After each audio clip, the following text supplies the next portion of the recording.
Hi everybody! Hi there. I'm Natalie. And I'm John. And we are here for our latest unboxing video.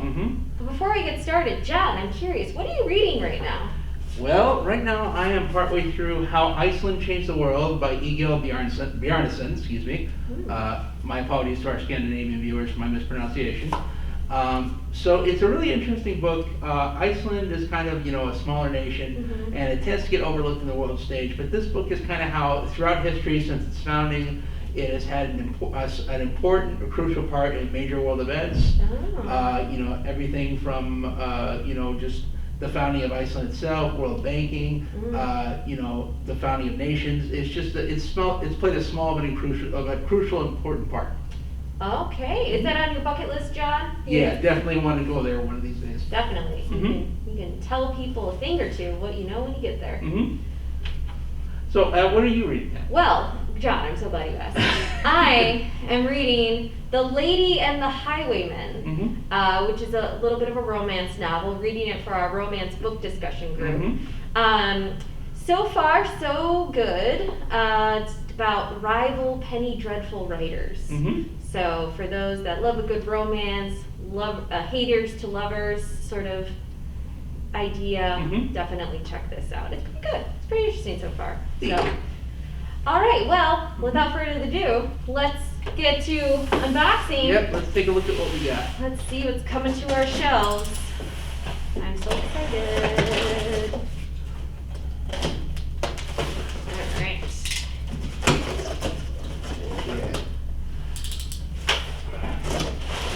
Ooh. Yay. It's like Christmas morning every time we do this. All right. All right. And why don't you go first? Oh, John, thank you so much. All right, first up we have Where the Grass is Green and the Girls Are Pretty by Lauren Weisberger. John, what do we think? All right. Obviously, this is a book about following Guns N' Roses on tour. We all know Paradise City. Take me down to the Paradise City where the grass is green and the girls are pretty. I'm not going to do the falsetto voice. I don't think I could hit Axl Rose's heights. But obviously, this is, about following the band that in the 90s, they were the summer tour that you had to go to. So what do you think? Well, interesting. That song also came to mind. But since Lauren Weisberger is the one who wrote The Devil Wears Prada, I think this is a work of fiction. Yes. And indeed, it is about two sisters. Looks like everything looks pretty perfect until one lie takes it all away. Ooh, yes. Let's see. Emily Giffen wrote, "Fearless and hilarious, begs to be read poolside with a cocktail." So it's definitely on the summer reading list. Summer reading list. We are getting there. Hopefully the weather warms up soon. All right. All right, John. Let's see. Ooh. I've got here Local Woman Missing, a novel by Mary Kubica. Oh, man, John, this is just screaming true crime. I know it's a novel, but it's got to have true crime, probably based on a true story. Definitely in a tree-filled area, maybe Seattle, Portland. Also very ominous clouds, Well, actually, it's a fiction novel. Yes. About let's see. There was a woman, Shelley Thibault, was the first to go missing, and not long after, Mary Dickey and her 6-year-old daughter Delilah vanished just blocks from where Shelby was last seen, striking fear into the peaceful community. Are these related? 11 years later, Delilah shockingly returns, and everyone wants to know what happened to her, but no one is prepared for what they'll find. It's dark and twisty, according to author Riley Sager, with all the white knuckle tension and jaw-dropping surprises that readers have come to expect from Mary Kubica. Okay. So obviously this is something that you want to sit and read in one sitting if you can. Yes. And if not, you definitely want to get through it as fast as possible. I feel like you're just going to want to keep flipping those pages. Yeah, definitely want to see how the ending goes. Ooh, I am excited. That's going on my list. I love a good suspense. All right, next up we have Christina Lauren's The Soulmate Equation. John, what do we think? Obviously, this is a modern dating manual. Yes. Obviously, we're all interested in how we can make our lives more efficient. Algorithms, genetic testing. We definitely want to find out how we can make dating easier. So I believe that this is a how-to guide for ways that you can use that.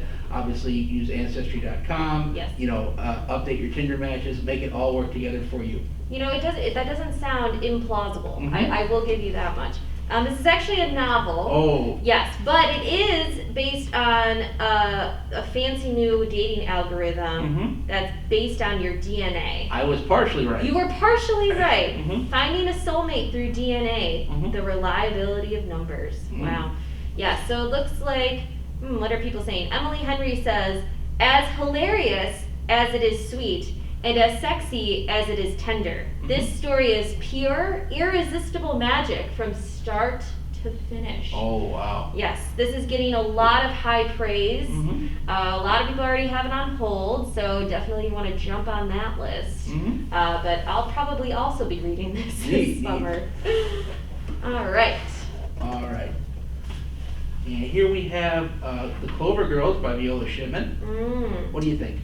Okay, I'm getting water, so beach. Perhaps they find a four-leaf clover that brings them luck, or they are haunted by a leprechaun.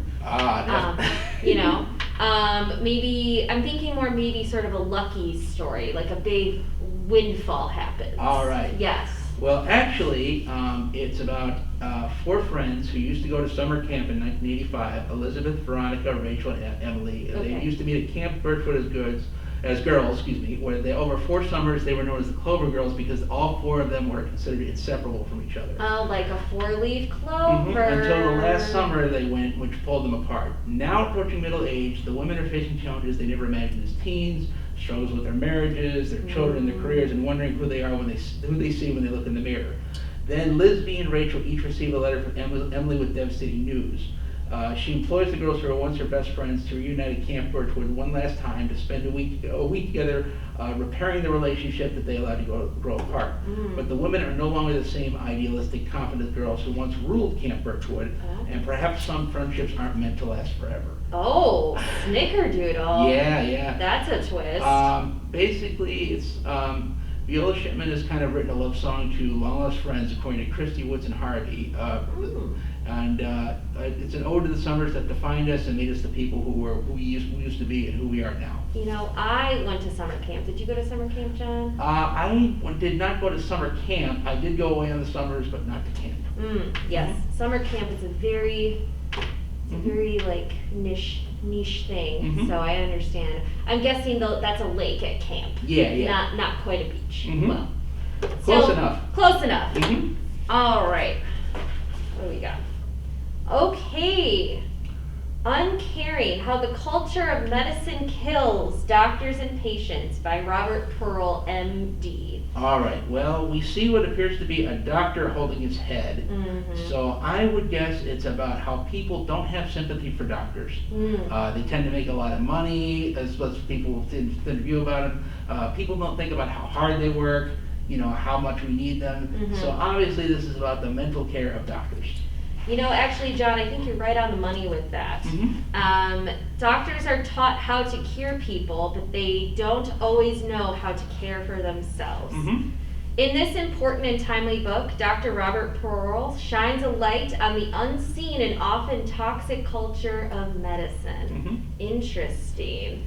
I think this is very timely, especially in the last year. Our doctors and nurses and healthcare workers have just been overwhelmed. Oh, absolutely. So it looks like Malcolm Gladwell writes, in Uncaring, Robert Pearl takes the old proverb, physician, heal thyself, literally. I can't remember reading a more courageous and original critique of what ails American medicine. Wow. High praise for Malcolm Gladwell. So I think definitely if you're ever interested in learning about the culture of medicine, this is definitely going to be something to check out. So I'm excited to read it. Probably in a while after all my summer reads. Yeah. Yes. Well, I'm out of books, John. Looks like I'm gone too. Well, until next time. Yep. Thanks for joining. Bye. Bye.